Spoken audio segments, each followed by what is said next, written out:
Most gardeners aren't struggling with compost because they lack materials. They're struggling because, well, they don't really understand the biology behind it. I see piles full of dry leaves just sitting there for months, sometimes even a year, barely breaking down at all. And then people say composting is slow. No, unmanaged composting is slow.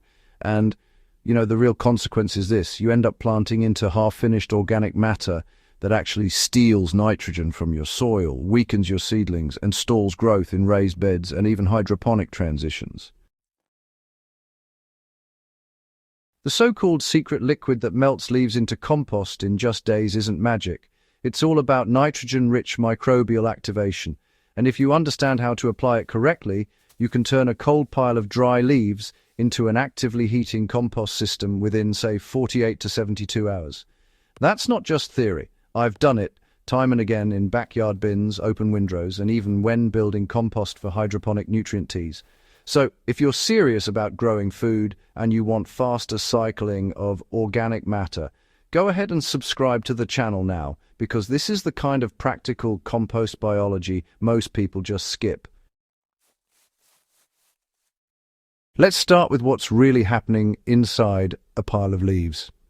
Dry leaves are almost pure carbon, Their carbon to nitrogen ratio often sits anywhere between 40 to 1 and 80 to 1, depending on the species. But microbes, well, they need roughly 25 to 1 to 30 to 1 to multiply aggressively. So when you pile up leaves alone, you're actually starving the decomposers of nitrogen. They just go dormant and decomposition really crawls. The liquid that changes everything is a high nitrogen solution that inoculates and hydrates at the same time. My go-to ratio for accelerating leaf compost is simple 1 part fresh animal manure or high nitrogen material mixed with 5 parts water plus a shovel of finished compost to introduce active microbes. If manure isn't available, diluted urine at a 1:10 ratio with water works extremely well. It's clean, sterile when fresh, and loaded with immediately available nitrogen in the form of urea. When I build a leaf-heavy pile, I soak every 6 to 8 inches of leaves with this liquid as I layer, not sprinkle, soak. The pile should feel like a wrung-out sponge, not dripping, but thoroughly moist. If you squeeze a handful and only a few drops come out, you're in the right zone. Too dry and microbes stall. Too wet and you push the system anaerobic. This is where most people guess instead of measure. Compost temperature tells you whether your liquid activation worked. I use the Riotemp 36-inch Fahrenheit Backyard Pro compost thermometer because it reaches the core of larger piles and gives a clear, steady, active, hot reading at a glance. When I apply nitrogen liquid properly, I expect to see temperatures climb past 130 degrees Fahrenheit within 2 to 3 days. If it doesn't hit at least 120 degrees, I know I either underwatered, underfed nitrogen, or the pile is too small. If you're running a small backyard system, at least build a pile 3 feet wide and 3 feet tall. Volume matters. Microbes generate heat, but only if there's enough mass to retain it. In raised bed gardens, I sometimes pre-compost leaves in a contained bin before top dressing beds. If I'm preparing compost for use in hydroponic systems, specifically for compost extracts or teas, I'm even more careful to ensure full thermophilic activity to reduce pathogen risks. Now, let's talk about the mistake people make with leaf mold. Leaf mold is slow fungal decomposition. It takes 6 months to 2 years. It's fantastic for structure, but it's not nutrient-rich compost. If your goal is feeding heavy crops like tomatoes, brassicas, or cucumbers, you don't want passive fungal breakdown. You want active bacterial thermophilic composting first. The nitrogen liquid shifts the biology toward bacteria-dominant decomposition, which is exactly what fast-growing vegetables prefer. When I tested this side by side in 2 identical 4x4 piles, one pile was just leaves and water. The other was leaves soaked with nitrogen liquid at about 1 gallon per square foot of pile surface per layer. The untreated pile barely warmed. The treated pile hit 145 degrees Fahrenheit in 72 hours. After 10 days with one turning, the treated pile had visibly darkened with a softened structure. Leaves crumbled in my hand. That's the difference nitrogen makes. Turning is the next critical factor.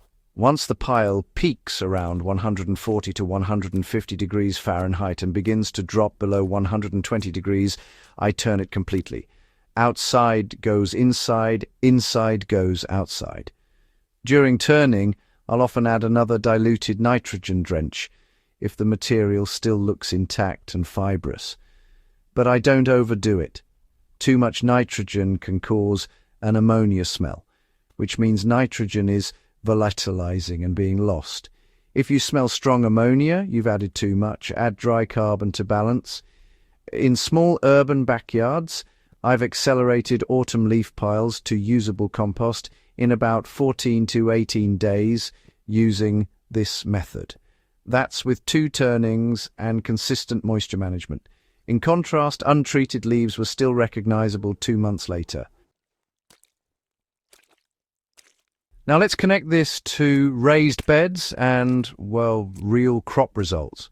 When I amended a raised bed with fully thermophilic nitrogen-balanced leaf compost at about 2 inches worked into the top 6 inches of soil, I saw noticeably stronger early vegetative growth compared to beds amended with unfinished leaf mold.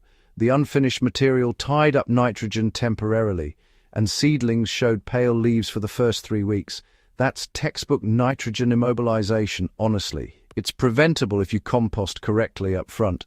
For hydroponic growers experimenting with organic nutrient solutions, I only ever use fully finished compost. Immature compost in a compost tea setup can introduce unstable microbial populations and inconsistent nutrient release. If your compost doesn't heat properly during production, it's just not ready for extract use. This is where temperature tracking becomes really non-negotiable. Guessing doesn't cut it if you're serious about food production. A long-stem thermometer, like the RioTemp 36-inch Fahrenheit Backyard Pro Compost thermometer, helps you monitor deep core temperatures instead of just surface warmth. The link to the exact model I've used is in the description if you want to check it out. I don't push tools unless they solve real problems, and temperature control is definitely one of those problems. Let's address another myth, adding store-bought compost starter powders. Most of them are unnecessary if you already have soil and organic matter. Microbes are everywhere, after all. The real limiting factor is nitrogen and moisture.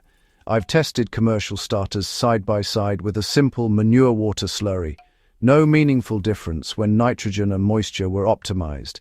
Save your money and focus on ratios.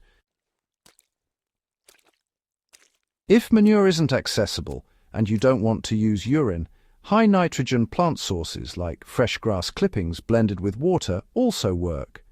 I've blended 5 kilograms of fresh grass with 20 liters of water, strained it, and used that green liquid to drench leaf layers.